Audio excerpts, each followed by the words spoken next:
Scope Media. Today we are talking on a very important topic, and that is the electoral significance of the non-Yadav OBCs in Uttar Pradesh. The Bharatiya Janata Party's successful social coalition of the non-Yadav other backward classes saw it racing ahead in the Uttar Pradesh post 2014 Lok Sabha election. But earlier this month, the party was jolted by a spat of resignations, including by the three backward classes ministers Swami Prasad Maurya, Dara Singh Chauhan and Dharam Singh Saini. Well, and Akhilesh Yadav, a serious contender for the throne in Lucknow, wasted no time in inducting the three. Keen to shed its Muslim Yadav tag, the Samajwadi Party is now attempting to beat the BJP in its own game. Non-Yadav OBCs have lately been dominating the electoral discourse in UP. But who are the non-Yadav OBCs and why have they become so significant? Now let's have a look at it. Now let's have a look at the making of a vote bank. The OBC category, which emerged through the Mandal Commission report, comprises heterogeneous castes and therefore hardly made for a political community. Political scientist Sudha Pai argues in one of her papers that the OBCs in the Hindi heartland fall under three categories based on both caste and class criteria. That is social status, income and education. These are first and the numerically small, economically well-off, comparatively better placed socially and politically important forward or upper backward classes. Second, a middle category, largely land-owning, constituting the dominant caste in the rural areas, upwardly mobile and gradually improving its socio-economic and educational status. Well, third is the most backward classes or the extremely backward classes, who are the most backward in terms of social status, income and educational abilities. The said stratified inequalities remained, creating an internal tension within the larger OBC category, and therefore the voting pattern of the OBCs always remained fragmented.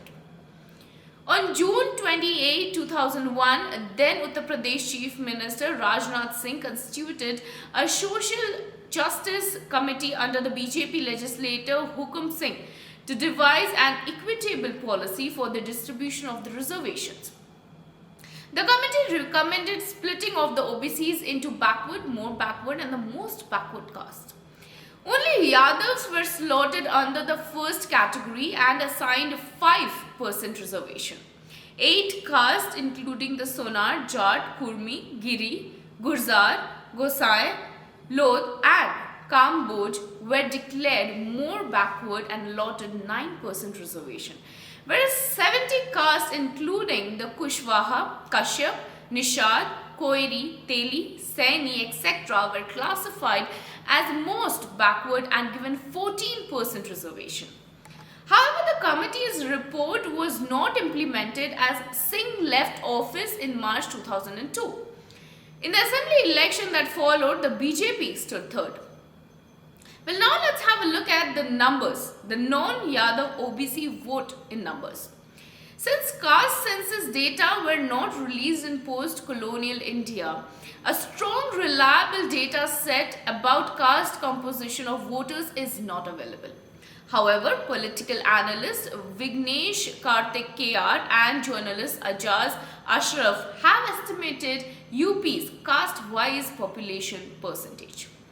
If one goes by their estimates, Uttar Pradesh's population comprises approximately of 11% Yadavs, 10% more backward caste, which is Kurmi having 3.9%, Lodh having 2.62%, Jat having 1.96%, Gurjar having 0.88%, Sonar having 0.29% and 20% most backward caste, which includes Gadaria, which having 2.4%, Malla having 2.34%, Teli or Sahu having 1.94%, Kumhar having 1.74%, Kashyap or Kahar having 1.8%, and Kushwaha or Shakya having 1.76, also the Nai having 1.25, Rajbhar having 2.36%. Well, this estimation is for only Hindu backward caste. However, Yadavs comprise over a fourth of the UP's Hindu OBC population.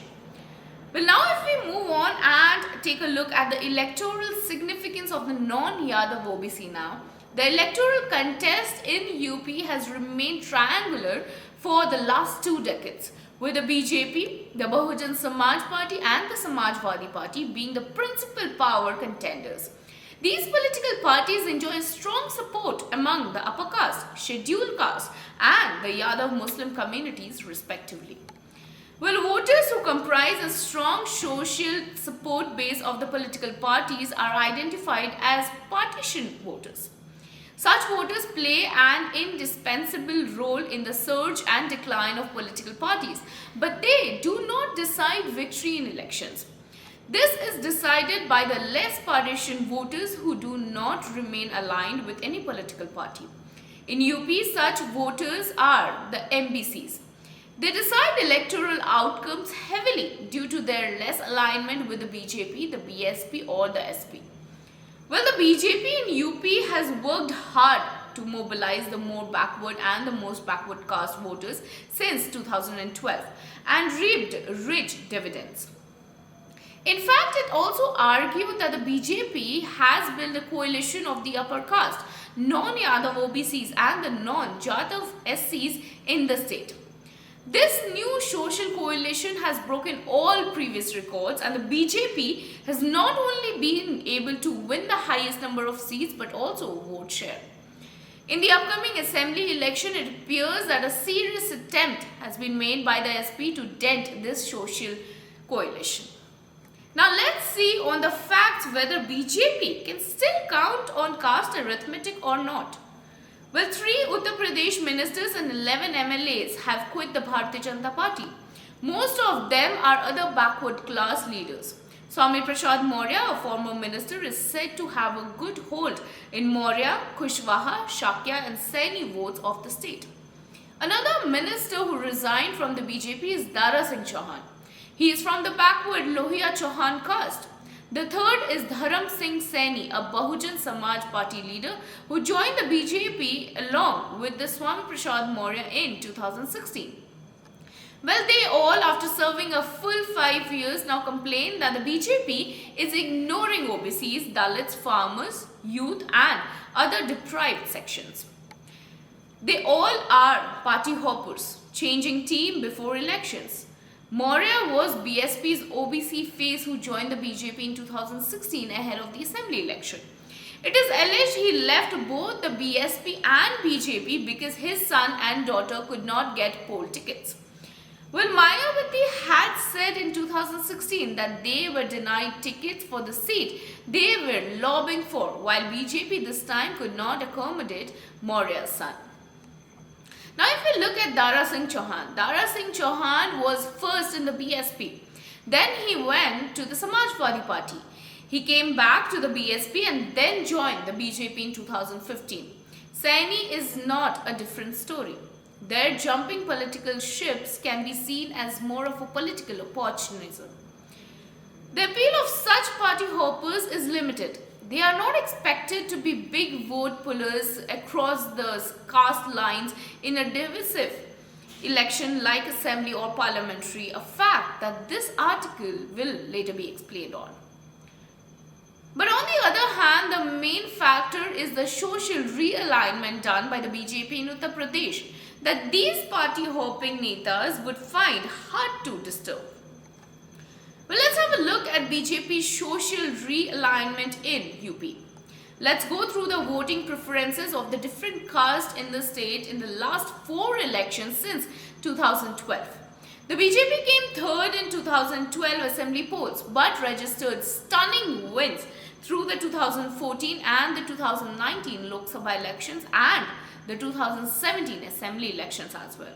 Well, as per the CSDS post-poll analysis of the 2014 Lok Sabha elections in Uttar Pradesh, 72% were Brahmins, 77% were Rajput, 71% Vaishyas, 77% Jat, 79% other upper caste, 53% Kurmi Koiris from the OBCs, 61% non-Yadav OBCs, 18% Jatavs and 45% non-Jatav SCs voted for the BJP.